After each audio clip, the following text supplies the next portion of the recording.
اگر کچھ غلط ہوتا تو ہمارے اس ملک عزیز ہندوستان کی سب سے اعلیٰ عدالت یہ نہیں کہتی کہ ان کے اسپیچ میں کوئی ہیٹ مسئلہ نہیں ہے.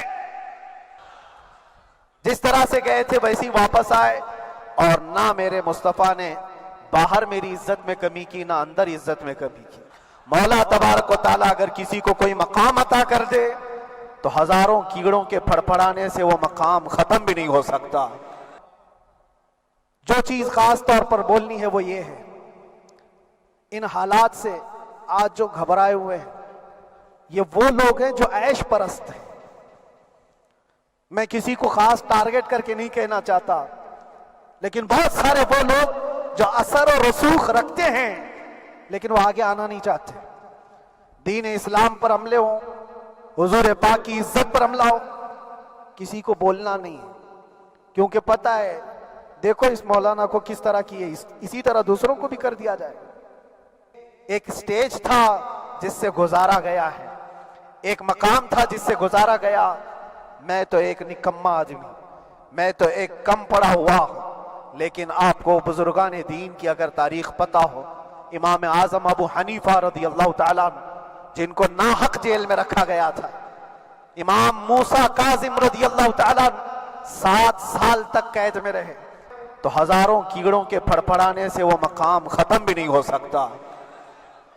اللہ تبارک و تعالیٰ جس کو بڑھانا چاہے اس کے لیے کوئی راستہ رکاوٹ نہیں بن سکتا.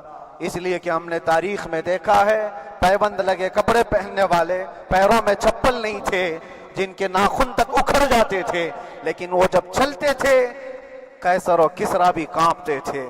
جن کا ہی یہ نعرہ تھا ٹل نہ سکتے تھے جنگ میں اگر اڑ جاتے تھے، پاؤں شیروں کے بھی میدان سے اکھڑ جاتے تھے، حق سے سرکش ہوا کوئی تو بگڑ جاتے تھے، ارے تیغ کیا چیز ہے ہم توپ سے بھی لڑ جاتے تھے. اس قدر احساس ہے کہ ہمیں یہ اندازہ آج بھی ہوتا ہے کہ چاہے کچھ بھی ہو جائے لیکن انصاف پوری طرح سے مر نہیں سکتا، انصاف پوری طرح سے مر نہیں سکتا. یہ ہمارا ملک عزیز ہندوستان کسی خاص آدمی کے ٹھیکیداری میں نہیں ہے، سبھی کا خون شامل ہے یہاں کی مٹی میں. کسی کے باپ کا ہندوستان تھوڑی ہے، ہمارا بھی ہے، آپ کا بھی ہے، سب کا بھی ہے. اور میرے عزیزو پتہ نہیں یہ بھی شاید راحت اندوری صاحب کا شعر ہے، اور اس سے پہلے بھی کچھ بولا تھا وہ بھی ان کا ہی تھا، تو ڈینجر ہی ہوا کرتا ہے. اللہ تبارک و تعالیٰ آپ سب پر فضل فرمائے، کرم فرمائے. ہر ایک کے آنسوں کے قطرے میں نے دیکھے، بھائیوں کے، بہنوں کے، میرے پاس ملنے کے لیے میرے جو شاگرد آتے ان کے، یہ اکثر جب جیل کی دیوار پر آ کر کھڑے ہوتے ان کی آنکھیں لال، یہ آنسو بہاتے 15 منٹ ملاقات کر کے چلے جاتے. آپ کو کیا اندازہ ہے اندر کے حالات ایک دن 1 سال کے برابر لگنے لگتا ہے. گھٹتے رہتے، لیکن ایک بات کا احساس بار بار ہوتا کہ یہ ساری محبتیں ایک طرف ہے لیکن ہم جس کے لیے کھڑے ہوئے ہیں اس کی محبت میں کوئی سمجھوتا نہیں، اس کی محبت میں کوئی سمجھوتا نہیں. ایمان اسی کا نام ہے، لا یؤمن احدکم حتی اکون احب الیہ من والدہ وولدہ والناس اجمعین. تم میں سے اس وقت تک کوئی پورا مومن نہیں ہو سکتا جب تک کہ اپنی اولاد، اپنے مال دولت، اپنے ماں باپ، سب سے زیادہ اپنے رسول سے محبت نہ کرے. عزیزان گرامی وقار، میں یہ چاہتا ہوں جہاں پر آ کر ہم رکے تھے وہیں سے ہم پھر آگے بڑھتے ہیں. ہم رکے تھے کہاں آ کر؟ کچھ دیر کی خاموشی ہے، اس کے بعد ہم آگے بڑھتے ہیں. اس لیے کہ مجھے کوئی شعر اب یاد کرانے کی ضرورت نہیں، اور نہ ہی کسی کے سامنے کچھ بولنے کی ضرورت ہے. حالات تو ایسے تھے کہ جو نان مسلم تھے وہ بھی ہمیں جیل میں دیکھ کر یہی کہتے تھے کہ آپ ہی نے کہا یہ فلاں بات. ہم نے کہا اللہ تبارک و تعالیٰ نے تم کو بھی یاد کرا دیا. میرے عزیزو، ستیزہ کار رہا ہے ازل سے تا امروز، شرار ابو لہبی سے چراغ مصطفی. یہ آج کل کے معاملات نہیں، ابتدا سے حق اور باطل کے معرکے ہوتے رہے. لیکن ایک بات میں آپ سب کو بتانا چاہتا ہوں، مظفر کو مقید نہ سمجھ اے سیاد. سیدنا مظفر حسین کچھوچوی رحمۃ اللہ تعالی علیہ جیل گئے تھے، قید میں تھے. تب انہوں نے یہ شعر کہا تھا کہ مظفر کو مقید نہ سمجھ اے سیاد، میری یہ اسیری بھی سنت آبائی ہے. میرے آبا و اجداد کی سنت ہے جس پر میں عمل کر کے آ رہا ہوں.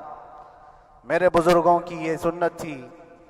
بہرحال جن کو جس راستے سے مجھے گزارنا تھا، لوگوں کے دلوں میں یہ ٹھنڈک تھی شاید کہ زبان بند کر کے چند دنوں کے لیے قید کر دیا جائے.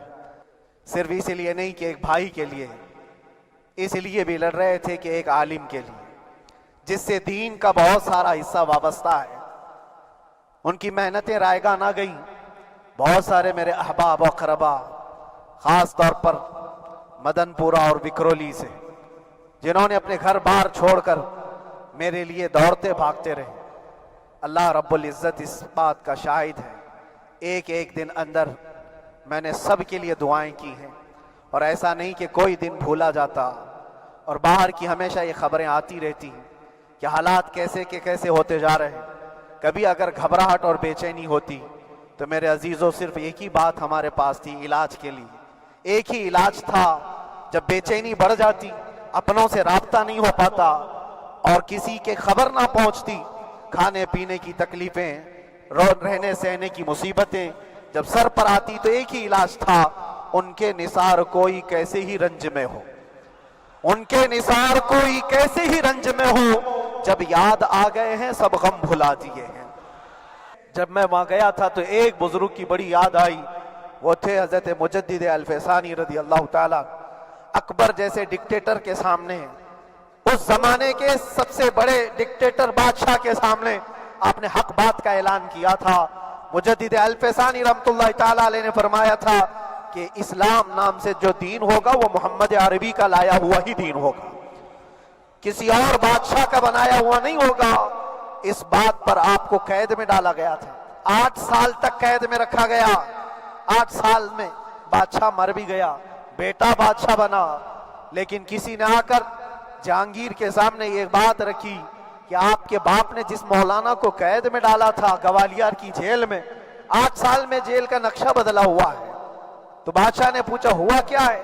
کہا کہ اس مولانا نے 8 سال میں تقریباً 700 قیدیوں کو عالم بنا دیا ہے.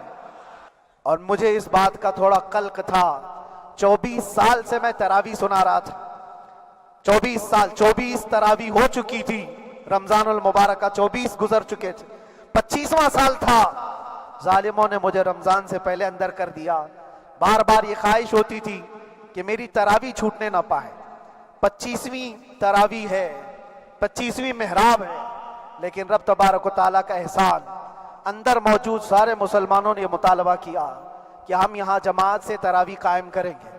اور اب تک لوگ الم تری کیف والی تراویح کبھی کبھار پڑھ لیا کرتے ہیں، لیکن سارے لوگوں نے مل کر کے یہ اتفاقاً کہا کہ ہم پورا قرآن آپ سے سننا چاہتے ہیں. کیسے کیسے قیدی تھے، کیسے کیسے کرائم والے تھے. میں نے کہا آج میں ایک دن پڑھاتا ہوں، ایک پارہ پڑھوں گا، آپ کو اگر لگے تو بتا دینا، بھاری پڑ جائے، کیونکہ لوگ سارے کرمنل ہیں اور کئی طرح کے جرائم کیے ہوئے لوگ ہیں. نماز دین سے کہاں زیادہ رشتہ. کہا ہو سکتا ہے یہ گھبرا کر بھاگ جائیں. ایک دن پڑھاؤں گا، اگر آپ کو لگے تو بول دینا، نہیں تو کل سے الم تری. پہلے دن تراویح پڑھائے. دوسرے دن سارے لوگوں نے کہا آپ نے ایک پارہ پڑھایا ہے، سحری تک بھی پڑھائیں گے تو انشاءاللہ کھڑے رہیں گے. یہ جو استقامت، یہ ساری چیزیں، دلوں کا جمع ہونا اور ہماری طرف دلوں کو پھیر دینا بغیر اللہ کی مدد کے نہیں ہوتا. رسول پاک صلی اللہ تعالیٰ علیہ وسلم کے کرم و احسان کے بغیر نہیں ہوتا. وہ تراویح بھی پڑھتے رہے، تفسیر قرآن بھی سنتے رہے اور قرآن کی تعلیم بھی لیتے رہے۔ پھر مجھے اندازہ یہ ہوا کہ رب تبارک و تعالیٰ کی منشا یہ تھی کہ ہماری تراویح کی محراب کی سلور جبلی جیل کے اندر ہو جائے۔